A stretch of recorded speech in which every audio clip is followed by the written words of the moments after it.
Hello.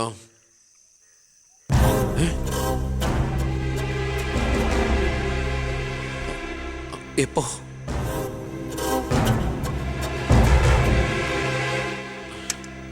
മുൻ വിദ്യാഭ്യാസ മന്ത്രി ബാലഗംഗാധര മേനോൻ കാറപകടത്തിൽ കൊല്ലപ്പെട്ടു. ആഭ്യന്തരമന്ത്രി ശ്രീ ബി കൃഷ്ണകുമാറിന്റെ പിതാവാണ് കൊല്ലപ്പെട്ട ബാലഗംഗാധര മേനോൻ. സംഭവസ്ഥലത്തു നിന്നും ലോറി ഡ്രൈവർ ക്ലീനറും ഓടി രക്ഷപ്പെട്ടു. മൃതദേഹം പോസ്റ്റ്മോർട്ടത്തിന് ശേഷം ചിറ്റാരിക്കരയിലുള്ള സ്വവസതിയിലേക്ക് കൊണ്ടുപോകും.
ഇതിപ്പോ ആക്സിഡന്റ് ആണോ കൊല്ലിച്ചതാണോന്ന് ആർക്കറിയാം.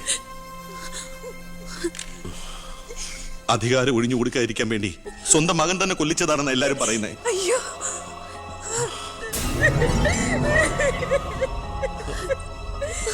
എന്നിട്ട് ആ സമയത്ത് ഒരു ഡൽഹി യാത്രയിൽ ആരും സംശയിക്കില്ലല്ലോ.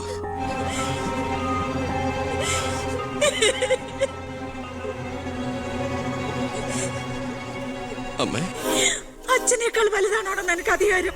മന്ത്രിസ്ഥാനം അച്ഛനെ എതിർത്ത് ഒടുവിൽ നീ സ്വന്തം അച്ഛനെ. അമ്മേ, എനിക്ക് നിന്നെ കാണണ്ട, പോ എന്റെ മുമ്പിൽ നിന്ന്.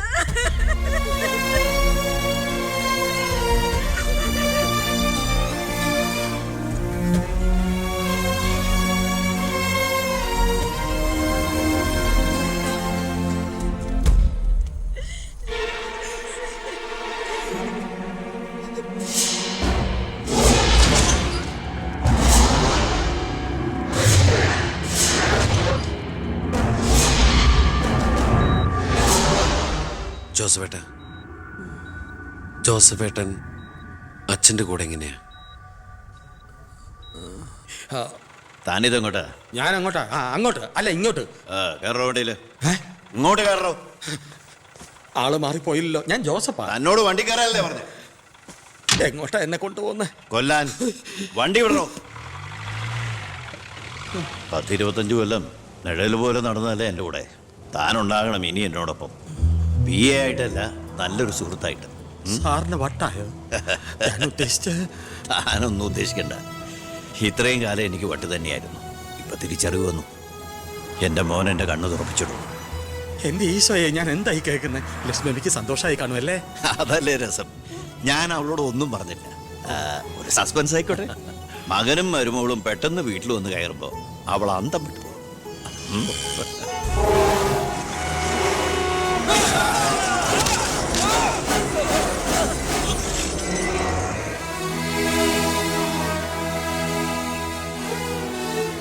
ആ ഇടിയിൽ ഞാൻ തെറിച്ചുപോയി.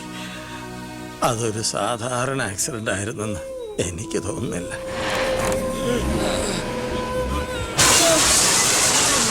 അല്ലെങ്കിൽ പിന്നെ ആ ലോറി പിന്നോട്ടെടുത്ത ശേഷം പിന്നെയും കൊണ്ടുവന്നിടിച്ച എന്തിനാ? മനഃപൂർവ്വം ആരോ ജയിച്ച പോലെ.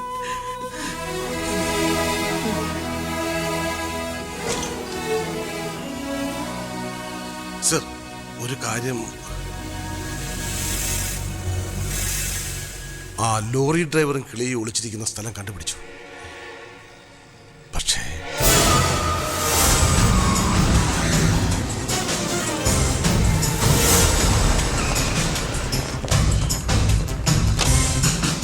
ആ ഗേറ്റ് ക്ലോസ് ചെയ്യൂ. ആരെയും വെളിയിലേക്ക് വിടണ്ട.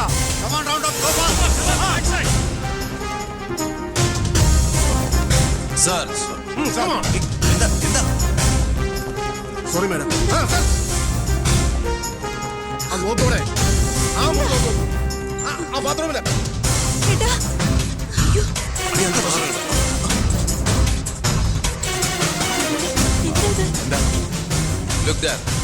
എന്താ പ്രശ്നം? അവിടെ ആരെങ്കിലും ഉണ്ടോ?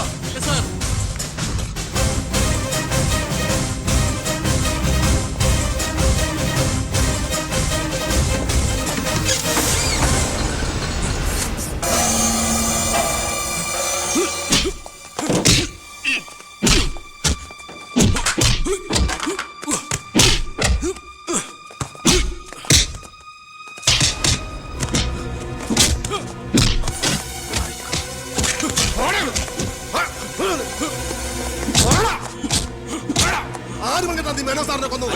പറയടാ.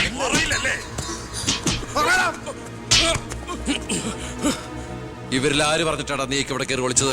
പറയടാ. ഒന്ന് നിർത്തുന്നുണ്ടോ? അമ്മേ, എന്താ എന്താ ഇവിടെ? അമ്മേ, ഇവന് അച്ഛനെ എന്നിട്ട് ഈ വീട്ടിൽ തന്നെ. വേണ്ട, നീ നിന്റെ പോലീസും ചേർന്ന് എന്നെ ബോധ്യപ്പെടുത്താനാണ് ഈ വേഷം കെട്ടെങ്കിൽ അത് വേണ്ട. നിനക്ക് എന്ന് തുടങ്ങിയടാ നിന്റെ അച്ഛനോട് ഇത്ര സ്നേഹം? ദയവ് ചെയ്ത് ഇവിടുന്ന് ഇറങ്ങി പോകുന്നുണ്ടോ? ഇല്ല, ഇവനെ കൊണ്ട് സത്യം പറയിപ്പിച്ചിട്ട് ഞാൻ പോവൂ. ഈ ലോകത്ത് എന്റെ അമ്മയെ മാത്രം എനിക്ക് ബോധിപ്പിക്കണം, ഞാനല്ല എന്റെ അച്ഛനെ കൊന്നതെന്ന്. പറയടാ, ആരടാ നിന്റെയൊക്കെ പിന്നില്? ആരടാ നിന്റെയൊക്കെ പിന്നില്? പറയടാ. പറയാൻ ആരടാ എന്റെ അച്ഛനെ കൊന്ന്? ഇവരെ തല്ലിക്കൊന്നാലും പറയില്ലടാ. എനിക്കറിയാം ആരാണെന്ന്. ഇനി എനിക്ക് പിടിച്ചു നിൽക്കാനാവില്ല. ഞാൻ പറയാം. ആ, നീ ഇതുവരെ എഴുന്നേറ്റില്ലായിരുന്നു. ഇന്നലെ ശകലം ലേറ്റായി. ശരി, ഞാൻ കുറെ നേരം കാത്തിരുന്നായിരുന്നു. എന്താ രാവിലെ? എനിക്കൊന്ന് അമ്പലത്തിൽ പോണം. അമ്പലത്തിലേക്കോ? അതെ, 20 കൊല്ലങ്ങൾക്ക് ശേഷം. ആ പിന്നെ ഞാൻ ഇന്നലെ നമ്മുടെ ഉണ്ണിയുടെ അടുത്ത് പോയിരുന്നു. പരസ്പരം എല്ലാ വിഷമങ്ങളും പറഞ്ഞു തീർത്തു. അവൻ വെറും പാവാ മോനെ, ശുദ്ധഭാവം. ഇപ്പം എൻ്റെ മനസ്സ് മുഴുവൻ കുറ്റബോധ. നമുക്കെന്താടാ ഭ്രാന്തായിരുന്നു? ആവശ്യമില്ലാത്തതൊക്കെ ചിന്തിച്ച് ഒടുവിൽ നമ്മുടെ ഉണ്ണിയെ ഓർക്കുമ്പോൾ തന്നെ സഹിക്കാൻ വയ്യ. ഞാൻ ഇതുവരെ ഉണ്ടാക്കിയ കോടികളുടെ കള്ളപ്പണം മുഴുവൻ സർക്കാരിന് തിരിച്ചേൽപ്പിക്കാൻ പോവാ. എന്താ നീ എന്താ ഒന്നും മിണ്ടാത്ത? ഞാൻ എന്നും അച്ഛനെ അനുസരിച്ചിട്ടല്ലേ ഉള്ളൂ. അച്ഛൻ എന്തു പറയുന്നോ ഞാൻ അതുപോലെ ചെയ്യാം. ഇതുപോലെ തങ്കപ്പെട്ട മരുമക്കളെയും മോനെയും കിട്ടിയതാ എന്റെ സമ്പാദ്യം. ആ, എല്ലാം നല്ലതിനാണെന്ന് ഓർത്ത് സന്തോഷിക്കാം അല്ലേ? ആ പവി, അമ്പലത്തിൽ പോയതിന് ശേഷം ഞാൻ ആ വഴി തന്നെ തിരുവനന്തപുരത്തേക്ക് പോകും. അവിടെ ഒരു പത്രസമ്മേളനം അറേഞ്ച് ചെയ്തിട്ടുണ്ട്. ജനങ്ങളുടെ മുമ്പിൽ ഞാൻ എന്ന അഴിമതിക്കാരൻ്റെ കുറ്റസമ്മതം. എനിക്കിപ്പോൾ വേണ്ടത് മനസമാധാനം, മനസമാധാനം മാത്രം.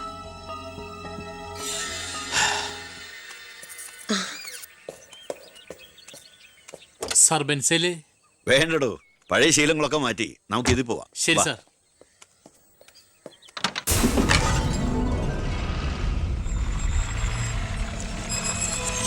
White ambassador KL1888 X minister Balagangadhara Menon. 8 മണിക്ക് മുമ്പേ കാർ നാഷണൽ ഹൈവേ വഴി വരും. കൊലപാതകമാണെന്ന് ഒരിക്കലും സംശയിക്കാത്ത വിധത്തിൽ കാര്യങ്ങൾ തീർക്കണം. ഓക്കെ? ആ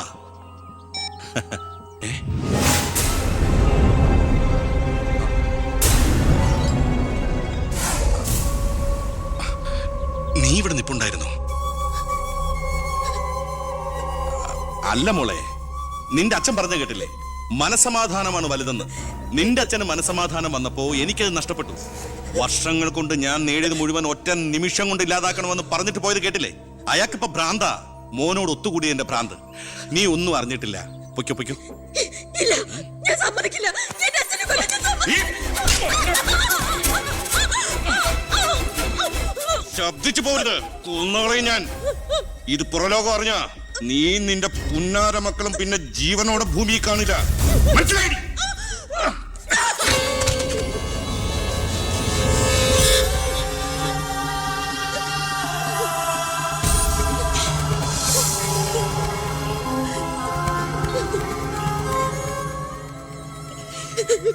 അയാള് ദുഷ്ടനാ.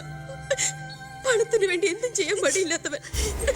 ഞാനിത് പറഞ്ഞു, എന്നെ കുട്ടികളെ അയാള് കൊല്ലും. പറഞ്ഞില്ലെങ്കിൽ ഈ ജന്മം എന്റെ അച്ഛന്റെ ആത്മാവിനോട് പൊറുക്കില്ലടാ. മോനെ ഉണ്ണി, എന്നോട് പൊറുക്കടാ.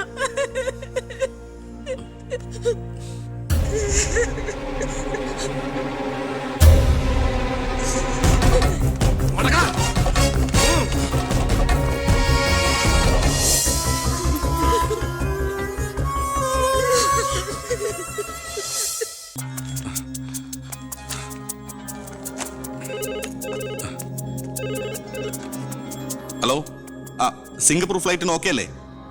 അടുത്ത ഫ്ലൈറ്റ് തന്നെ വേണം. ആ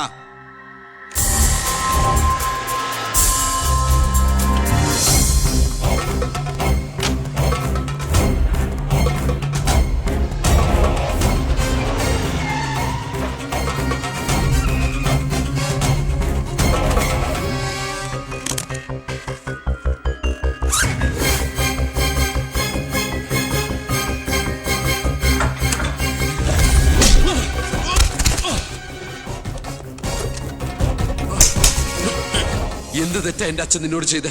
എന്തിനാ എന്റെ അച്ഛനെ നീ? ഞാനെന്ത് ചെയ്തെന്നാ? നീ ഒന്നും ചെയ്തില്ലല്ലേ?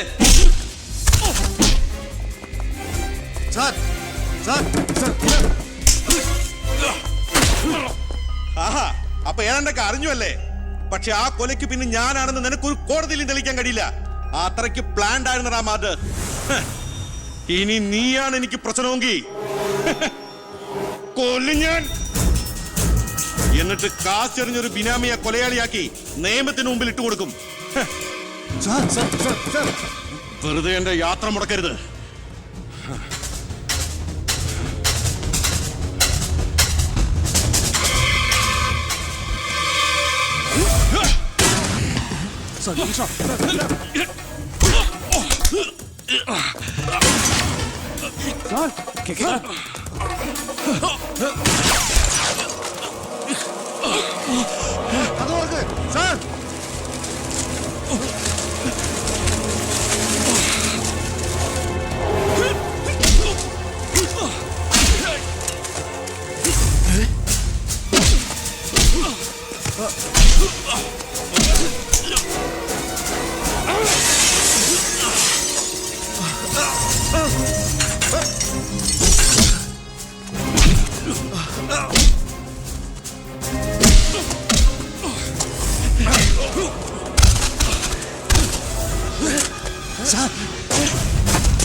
ഞാനിത് ചെയ്തില്ലെങ്കിൽ അച്ഛൻ്റെ ആത്മാവിന് ശാന്തി കിട്ടില്ല. എന്ത് ശിക്ഷ ഏറ്റുവാങ്ങാനും എനിക്ക് സന്തോഷമേ ഉള്ളൂ. നോ സർ, സാർ ശിക്ഷ ഏറ്റുവാങ്ങി ജയിലിൽ കിടക്കേണ്ട ആളല്ല. നിങ്ങളെപ്പോലൊരു മന്ത്രിയെ ഈ നാടിന് ആവശ്യം. ജനങ്ങൾ അത്രമാത്രം പ്രതീക്ഷ സാറിന് അർപ്പിച്ചിരിക്കുന്നു. ഒരുപാട് നന്മകൾക്ക് വേണ്ടി ഇത് നമുക്ക് മറക്കാം സാർ. അതെ സാർ. ഹോം മിനിസ്റ്ററെ പ്രതി കരുതിക്കൂട്ടി വിളിച്ചു വരുത്തി അറ്റാക്ക് ചെയ്തു. ആസ് എ സെക്യൂരിറ്റി ഓഫീസർ എനിക്ക് അയാളെ കൊല്ലേണ്ടി വന്നു. CRPC 130, 131. FIR closed.